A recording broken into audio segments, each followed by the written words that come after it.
Going to remove part of my liver, get that out of there. Here's the praise God. I get 1 month, no chemo. Praise God. And then they need 8, he says, give me 8 weeks to recover. I don't think it'll take me that long, but that means 8 more weeks of no chemo.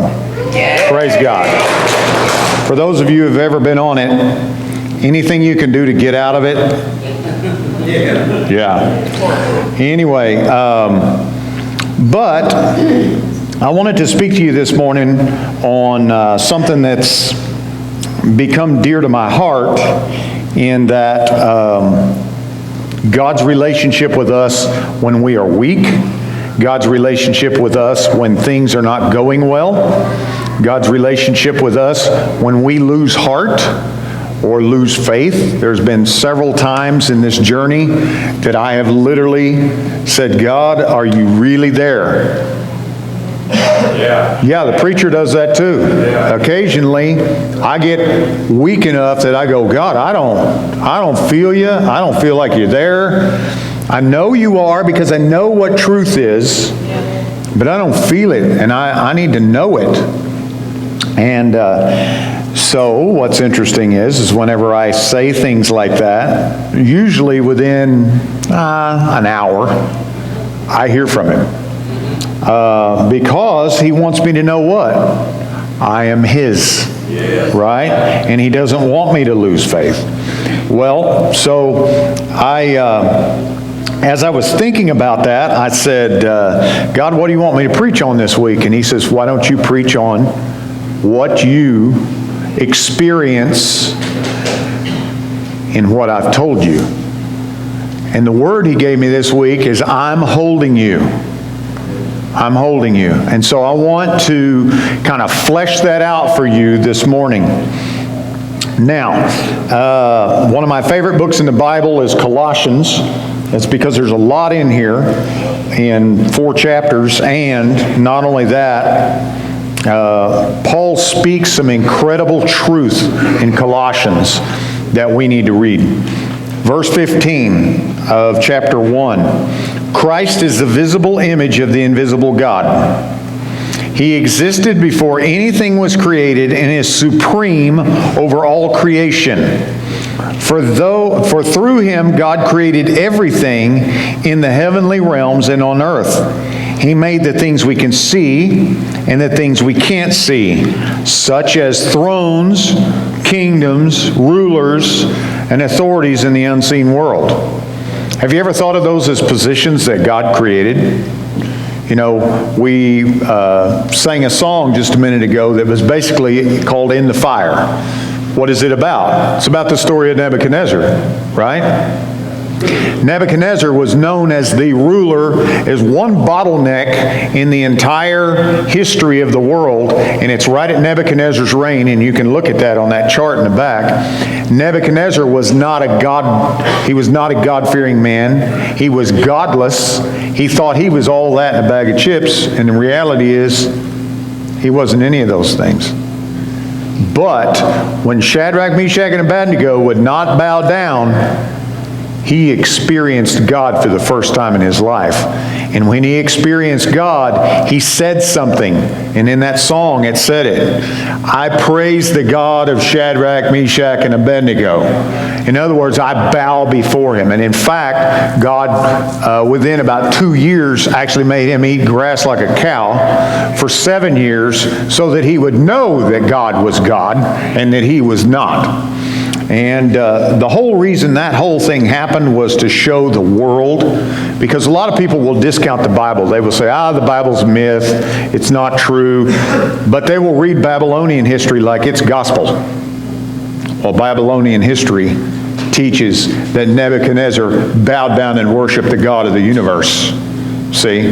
And you get that, and when you see that, you go, wow, God has got a plan. He's got a plan even with lost people. So anyway, I wanted you to see that God is in control of thrones, kingdoms, rulers, and authorities in the unseen world. Everything was created through him and for him. He existed before anything else. And he holds, did you hear that word? Holds all creation together. Amen. Now let me ask you a question. If he holds all creation together, what does he do with you? He holds you. Do you hear me? He holds you. He holds what you cannot. See, scientists study the creation. They call it evolution, but they study the world, and they think they've got it figured out, and every time they think they've got it figured out, some anomaly happens, and they don't know what to do with it. And so they add another 1 billion years to the equation so that they can make it work. And it still don't work. What we know is God holds all creation. If he holds creation, let me ask you a question. Are you part of his creation? Then he holds you. I want you to see this. Now, I'm going to hammer this home because we need to see this. When times are hard for us, or we get weak, or we're in chemo, or we're in a job loss, or we're in a situation that seems unbearable, we need to know that God holds us. Right. Christ is also the head of the church, which is his body. Now, if he holds all creation, and he is the head of the church, what does it say he's doing with the church? He's holding the church too.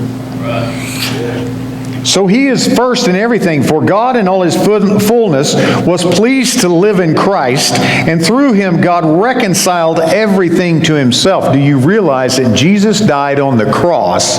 He reconciled everything that went wrong with Adam. Everything that went wrong with Adam, everything before the flood, God made right. He made it right through the crucifixion, the death, the burial, and the resurrection. Amen. When he resurrected Jesus into this gloriousness of himself, he set everything right again. Right. Now all we have to do to get in that rightness is to receive him. That's it. Now I want to give a warning there. A lot of people will say, well, once I receive him, I can do anything I want to do. I have a personal friend of mine who last Christmas died going back into his addiction after he had become a Christian. He was leading his family astray. Everything that he was doing was wrong, and he said, I can do it because I'm saved. That's what he told me, literally. And a month later, he was dead. Meth overdose in the middle of a street on Christmas Day in front of his family's house. Now let me ask you a question. If God holds everything and he's got this child that will not do what he's supposed to do and he's acting a fool all the time, does God have the right to take him out? Do you want to be cut short? Do you want... I've often thought of it like this. Do you want to go to heaven and have your head down coming into heaven because you blew it? Or do you want to come into heaven going, where's my King and where's my Lord? I don't want to come into heaven blowing it. Now that story that I told you, I lived that life, and it almost happened to me. That's one of the reasons why I live so unashamedly for Christ. I am not ever going to live that way again. You see what I'm saying? All right. But he holds us. He made peace with everything in heaven on earth by means of Christ's blood on the cross. Verse 21, this includes you who were once far away from God. You were his enemies, separated from him by your evil thoughts and actions. Yet now he has reconciled you to himself through the death of Christ in his physical body. What does it mean to be reconciled? The debt's paid, baby. Amen. You don't owe nothing. In fact, you've inherited everything. When I decided to follow Jesus, He wrote my name in the book. Amen. He wrote my name in the book. Did you hear that? The book that it talks about in Revelation. He wrote my name in the book. Amen. And nobody can block that out, because He is always fulfilling His covenant. And His covenant with us is that if you receive Him into your life, you are bought and paid for. You are clean. You are forgiven. That's it. Watch this. You were enemies, separated from Him by your evil thoughts, and yet now He has been reconciled you to Himself through the death of Christ in His physical body. As a result, watch this, He has brought you into His own presence. Sometimes we don't feel like we're in His presence. I know I've talked to you several times on this cancer journey. There are days, especially when I get chemo brain, and I feel like I'm doing the Sleepy Hollow thing. I'm holding my head over here on the side because it ain't connected to me. Am I right, Randy Crow? And it sucks. And your wife's looking at you, your friends are looking at you, and they're going, just a minute ago, because of results of chemo, I was standing out front and Mike says to me, "What are you still doing out here? Usually you're already in the sanctuary." I said, "Because I feel like running away." That's not me. I don't run from anything. Amen. So what is that? That's me being disconnected. And I didn't like it. He says, "Well, what are you doing out here?" I said, "I'm just waiting out here. I'm praying. I'm thinking about things. And I'm telling myself everything's going to be just fine." See, I had to speak truth to myself. Right there, not 20 minutes ago. What do you think I said to myself? God holds me because I'm part of His creation. And He holds me and He makes me secure. He has done everything. And you are holy and blameless as you stand before Him without a single fault. That's what reconciliation means. When Jesus looks at me, let me back up. When God looks at me, He sees Jesus standing here because Jesus is on me, holding me, building me, fulfilling me. Now, let me get this clear. Get this straight. I'm a preacher.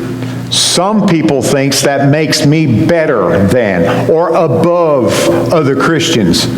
Negative. I am no different than you. If He holds me, He holds you. If He holds me, He holds you. Am I right? I got that grin.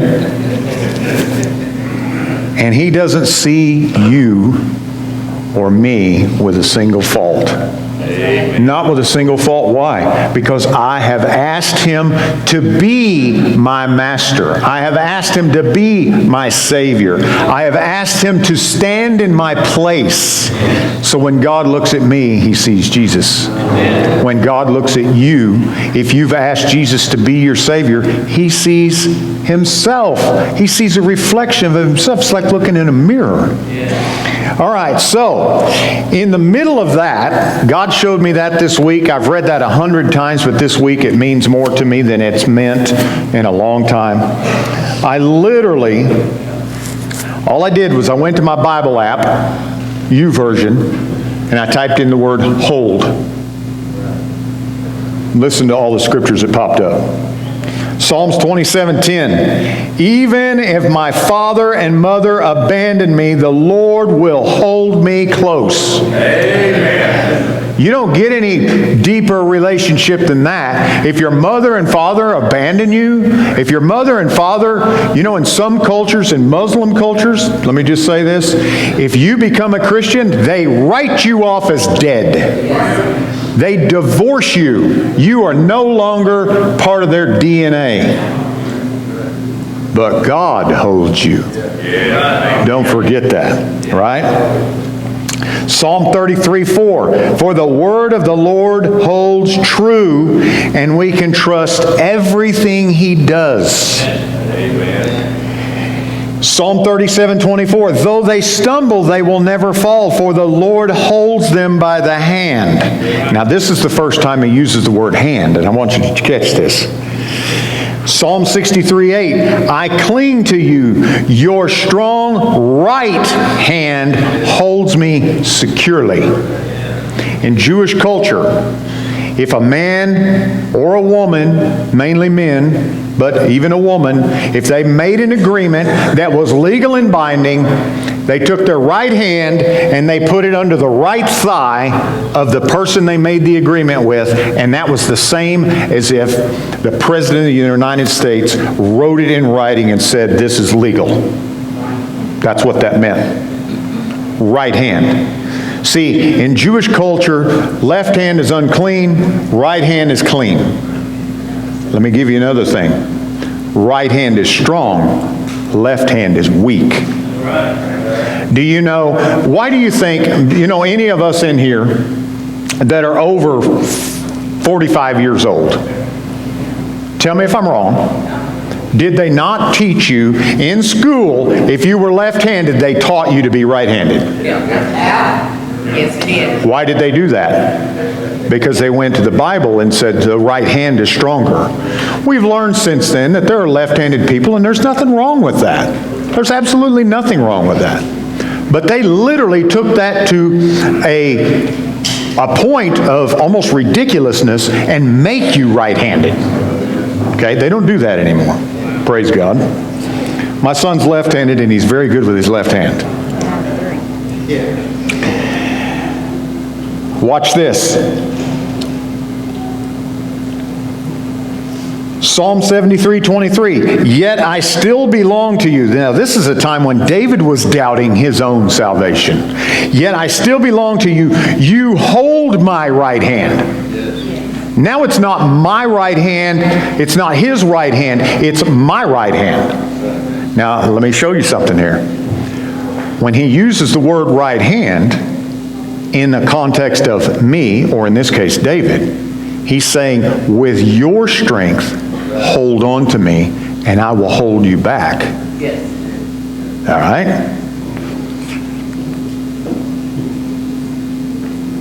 But let me tell you something. What's interesting is, do I got a little kid in here? Khaleesi, can you come here? No. All right. Do I have another one? Can she come up here? Hey, come here, cutie pie. She was asleep. Because my voice puts you to sleep. Here, come here, hon. What's your name? What's her name? Bella. Bella. Let me ask you a question, Bella. If I hold your hand tight like this, do you feel like I could let go? She's trying to pull it out, so she feels like I can't let go. Let me ask you, Bella, if I was to hold your hands like this, and I said, do a pull-up, do you think I could hold you? That was a yes. Now, if I said, Bella, now can you do a pull-up? Can you do a pull-up? There's no way. There's no way, because I don't have a hold of her. Right. Okay, thank you. I wanted you to see that visual, okay? And she can go back to sleep. I wanted you to see that visual because, okay. Let me ask you a question. If God, let's pretend I'm God, I'm holding you with my right hand and I'm standing beside you. What hand am I holding? Left. That means I'm holding your weak hand. If I'm holding your weak hand and I'm beside you, who's holding who? God is holding you. Now what's crazy is when he reaches out and says, give me your right hand, he's saying, give me your strength. As you hold on to me, I'm holding on to you. Well, we've seen that in the movies. If you've ever seen this in the movies, can that be let go of? Have you watched the acrobats, right, in the circus? How do they grab one another when they throw each other in the air? Why is that? Because you can grab anywhere and slide to here and then it stops. See, so when God grabs you by the right hand, he's saying, not only are you holding you, but are you holding me? I'm holding you. But there are times when he says,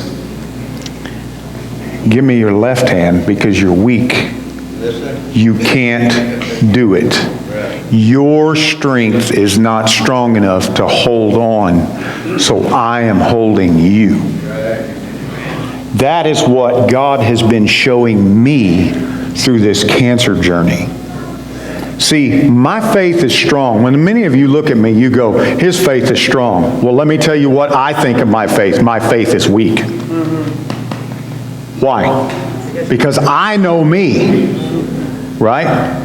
And there are days my faith is strong, and there are days my faith is weak. Watch this.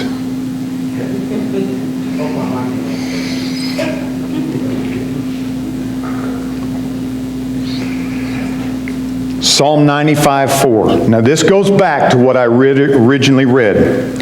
He holds in his hands the depths of the earth and the mightiest mountains. Now, if he holds that, and that's part of creation, how much more can he hold you? You remember my favorite description of God?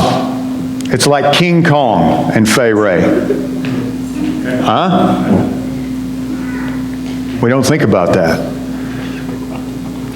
King Kong holds Fay Ray at the top of the Empire State Building as he's swatting at airplanes trying to shoot him down. Yet he never crushes her, never squeezes her, never drops her. And then when he puts her down at the end of his journey, it's gentle. At any point he could have killed her. All he had to do was squeeze. But he never did that. How much more God holds you? Because you, church, we need to remember this.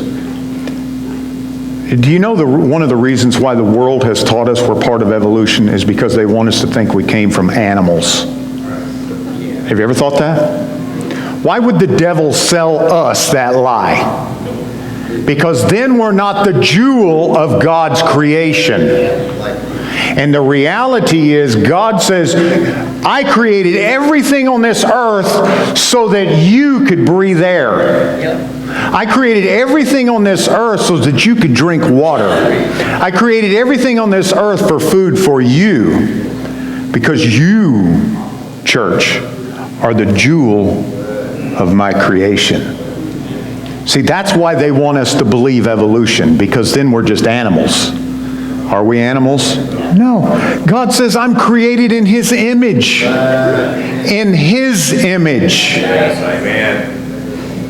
You're created in his image. It's like he literally, as he's creating and fastening, he's looking at himself in a mirror and he's creating you. God does not create junk, and he holds you in the palm of his hand. That doesn't give us a license to sin. But people, we need to hear that God holds you in the palm of your hand. God has got you no matter what. You trust him, and he's got you no matter what. Once he writes your name in the book, you're in the book. Amen. And that book is read aloud in heaven by Jesus, the only one who can read the book. Amen. I want you to be thinking about that this week as you go through those things that make you question your faith. One of the things that I've done in my life when I have felt weak, I've literally done this.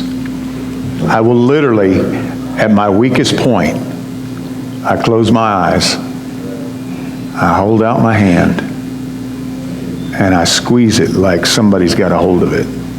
And every time, without fail, I will feel his hand in mine because I'm reaching out in weakness, and he knows I'm reaching out in weakness, and he knows my heart, and he knows I need to feel him.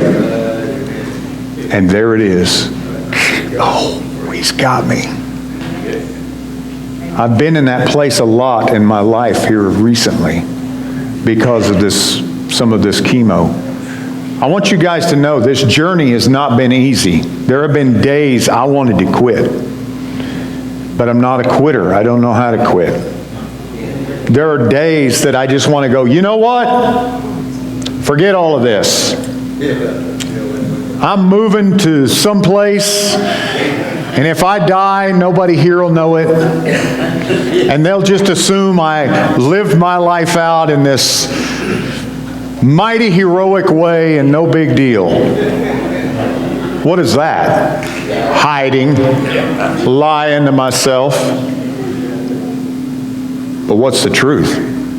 The truth is, God is using this for his glory, just like he's using whatever you're going through for his glory, because people are watching you and they're watching your faith, and they want to know what faith looks like. And you are a witness to that faith.